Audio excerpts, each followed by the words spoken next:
होगा, उसकी निशानी क्या होगी? जब विनाश शुरू होगा उसकी एक खास निशानी बताइए। पहले विनाश का कौन सा पॉइंट सामने आवेगा? अकाल पड़ेगा। क्या होगा?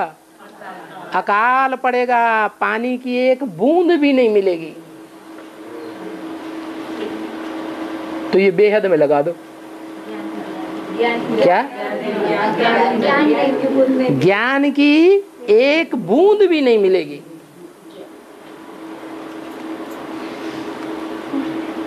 जब बूंद भी पानी की नहीं मिलेगी तो याद आएगी या आना बंद हो जाएगी?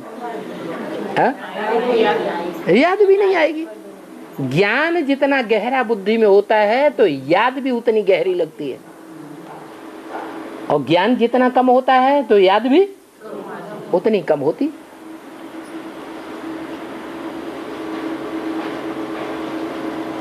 तो दोनों बातें चलेंगी, स्थूल में भी अकाल पड़ेगा और बेहद में सूक्ष्म में भी ज्ञान जल का अकाल पड़ने लगेगा।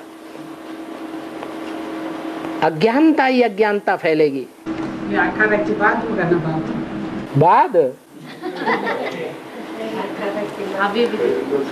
18 के बाद लक्ष्मी गुप्त हो जाएगी या प्रत्यक्ष होने लगेगी? फिर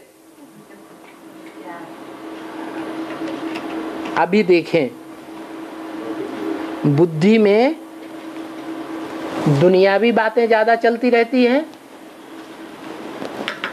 ये एडवांस ज्ञान ज्यादा चलता रहता है। एडवांस का ज्ञान भी चलता है। धीरे धीरे ये अकाल बढ़ता जाएगा या घटता जाएगा? बढ़ता जाएगा।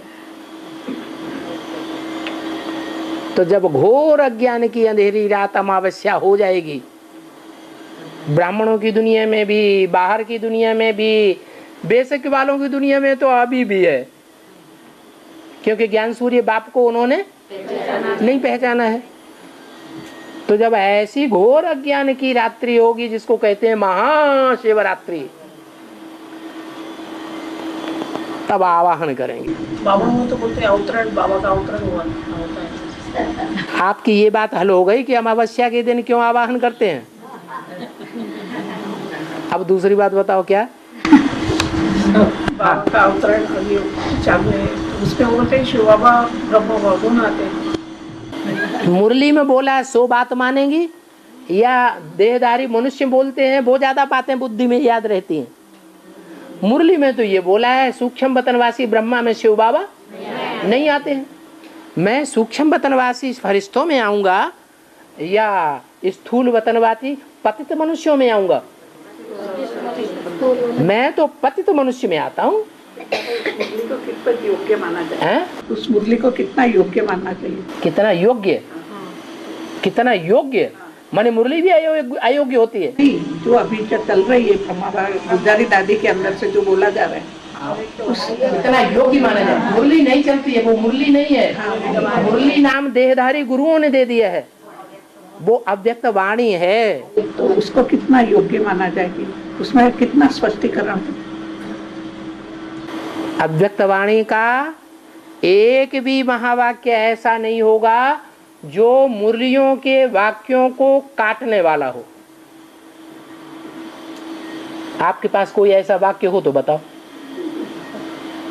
एक भी वाक्य ऐसा नहीं है अव्यक्त वाणी का जो मुरलियों के महावाक्यों को काटने वाला। इसका मतलब अम्मा की वाणी भी शिव बाबा की वाणी के पैरेलल चलती है, क्रॉस करने वाली वाणी नहीं है। तो उसे मानना चाहिए या नहीं मानना चाहिए? उसे हाँ, अंतर यह है कि ब्रह्मा वाली आत्मा देवता की आत्मा है, 16 कला संपूर्ण कृष्ण की आत्मा है। देव आत्मा धारणा की वाणी सुनाएगी या ज्ञान की वाणी सुनाएगी? तो धारणा की वाणी आती है, बाकी ज्ञान की वाणी नहीं है जो ज्ञान चक्षु खोल दे। धारणा की वाणी है। ईश्वरीय वाणी नहीं कहेंगे, ईश्वरीय वाणी सिर्फ धारणा ही नहीं सिखाती, क्या चारों ही सब्जेक्ट सिखाती है, ज्ञान, योग, धारणा, सेवा। तो वैल्यू है या नहीं है? ब्रह्मा की वाणी को भी वैल्यू देना चाहिए या नहीं देना चाहिए? देना चाहिए। अगर हम देवता बन चुके हैं तो मत दो, वैल्यू दो। लेकिन ऐसा तो कोई कह नहीं सकता कि हम देवता बन चुके हैं, नहीं